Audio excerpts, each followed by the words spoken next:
বছরের প্রথম দিনে সারা দেশে স্কুলের শিক্ষার্থীদের বই বিতরণ শুরু হলেও সব বই পৌঁছায়নি স্কুলগুলোতে।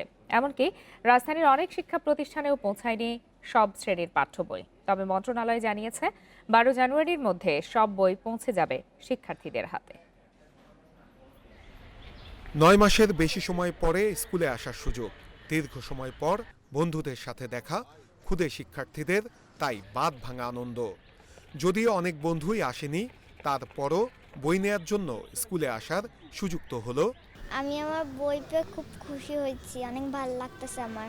তৃতীয় শ্রেণীতে উঠেছে, আমি বই পেয়ে খুব খুশি। আমি খুব খুশি হয়েছি। নতুন বই হাতে পেয়ে খুশি শিক্ষার্থীরা। অভিভাবকদের চাওয়া, করোনার ঝুঁকিমুক্ত থাকুক তাদের সন্তানেরা। সেই সাথে এই বছরটা যেন শিক্ষার্থীরা ক্লাসের সাথে থাকতে পারে। ক্লাস করতে পারলে খুব আরো খুশি হতাম। আমি চাই দ্রুতই ক্লাস হোক, জানি আমি ভালোভাবে পড়ালেখা করতে পারি। তবে বাচ্চারা যদি আসতো, আমাদের গার্ডিয়ানদের আরও ভালো লাগতো। বছরের প্রথম দিনে স্কুলগুলোতে স্বাস্থ্যবিধি মেনে শিক্ষার্থীরা বই নিচ্ছে। আমাদের গার্জিয়ানরা আসছেন, তাদেরকে আমরা স্বাস্থ্যবিধি মেনে যতটা সম্ভব আমাদের এই ক্ষুদ্র পরিসরে, ক্ষুদ্র ব্যবস্থাপনায় আমরা চেষ্টা করছি সেইভাবে স্বাস্থ্যবিধি মেনে আমরা তাদের হাতে বই তুলে দিতে।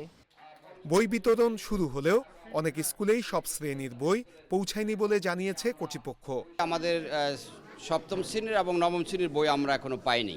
তবে আমরা থানা শিক্ষা অফিসের কর্মকর্তার সাথে কথা বলেছি, আগামী রবিবার তালিকা হলে আমাদেরকে বই দিবে, এমনটি আমাদেরকে জানিয়েছে। তবে মন্ত্রণালয় জানিয়েছে সব পাঠ্য বই জানুয়ারির মাঝামাঝি সময়ের মধ্যে পৌঁছে যাবে।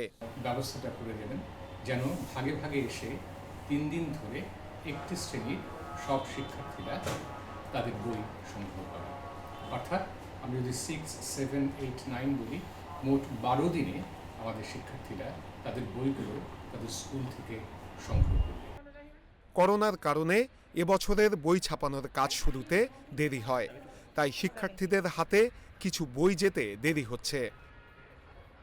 নতুন বছরে শিক্ষা সংশ্লিষ্টদের একটাই প্রত্যাশা, করোনা মহামারী দূর হোক, ক্লাসে ফিরে আসুক শিক্ষার্থীরা, প্রাণচঞ্চল হয়ে উঠুক আবার শিক্ষা প্রতিষ্ঠানগুলো। নূরে আলম, ইন্ডিপেন্ডেন্ট নিউজ, ঢাকা।